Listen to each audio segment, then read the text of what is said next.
Celui qui vaincra héritera ces choses. Je serai son Dieu, et il sera mon fils. Apocalypse 21:7. Alors que nous voyons les signes des derniers jours accomplis, nous trouvons beaucoup d'aide par la lecture répétée de ce livre de l'Apocalypse. Même si nous ne pouvons pas le comprendre, nous avons la promesse d'une grande bénédiction. Dans Apocalypse 1:3, il est écrit « Heureux celui qui lit et ceux qui entendent les paroles de la prophétie et qui gardent les choses qui y sont écrites, car le temps est proche. » Et encore dans Apocalypse 22:7, nous lisons « Et voici, je viens bientôt, heureux celui qui garde les paroles de la prophétie de ce livre. » Ainsi le Seigneur Jésus-Christ lui-même adresse une exhortation particulière à tous les croyants à prêter une attention spécifique à ce livre. Alors que nous le lisons avec prière encore et toujours, des mystères qui au début n'étaient pas clairs sont révélés. La totalité du message de ce livre peut se résumer dans Apocalypse 21:7. Celui qui vaincra héritera ces choses. C'est-à-dire la nouvelle création et non la vieille création. Parce qu'au verset 1er du même chapitre, l'apôtre déclare « Puis je vis un nouveau ciel et une nouvelle terre. Car le premier ciel et la première terre avaient disparu et la mer n'était plus. » Puis il dit au verset 5 « Voici, je fais toutes choses nouvelles. » Et encore au verset 7 « Celui qui vaincra héritera ces choses. » Cela semble être le désir dans le cœur du Seigneur Jésus-Christ de nous donner toutes choses. Car le même message est répété dans 1 Corinthiens 3, 22-23. Soit Paul, soit Apollos, soit Céphas, soit le monde, soit la vie, soit la mort, soit les choses présentes, soit les choses à venir. Tout est à vous, et vous êtes à Christ, et Christ est à Dieu. Nous ne pouvons jouir des choses de la nouvelle création que dans la mesure où nous apprenons à vaincre. Alors nous serons en mesure de réclamer notre pleine part dans l'héritage de la nouvelle création à venir. Premièrement, nous apprenons à vaincre par la foi, 1 Jean 5,4. C'est ainsi que nous commençons une vie de victoire.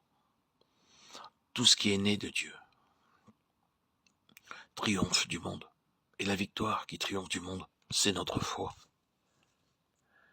Nous apprenons à vaincre dans la mesure où nous avons la foi et que cette foi grandit en nous, parce que toutes les choses de Dieu sont reçues par la foi. De même, nous jouissons de tous les dons de Dieu par la foi. En fait, sans la foi, nous ne pouvons pas comprendre ou jouir des dons de Dieu. La parole de Dieu vient à nous affectueusement et librement. Dans ce livre, il nous est dit comment vaincre d'une septuple manière. Dieu utilise beaucoup d'illustrations pour nous aider. La phrase « celui qui vaincra » est répétée 7 fois dans le chapitre 2 et 3 de l'Apocalypse. Ces 2 chapitres peuvent de nouveau se diviser en 7 parties. Bien que 7 messages soient rapportés, nous pouvons dire qu'il y a en tout 49 messages dans les 2 chapitres. Tout d'abord, l'histoire de l'Église entière est résumée dans les messages aux 7 églises. Elle peut se diviser en 7 périodes. La première période de la souffrance de l'an 95 jusqu'en 325. Il y a eu d'intenses souffrances et des persécutions contre les croyants. Ils furent dispersés et tués. Beaucoup furent emprisonnés. Ils perdirent tout ce qu'ils avaient. Cette persécution s'étendit sur 240 années environ. Avec la 3e période vint la chute. Lorsque Constantin devint empereur romain, beaucoup devinrent chrétiens uniquement parce que l'empereur était devenu chrétien. La fin de cette époque se produisit lorsque toutes sortes de pratiques babyloniennes furent introduites dans l'Église. Cette période s'étendit de l'an 325 jusqu'au début du 5e siècle.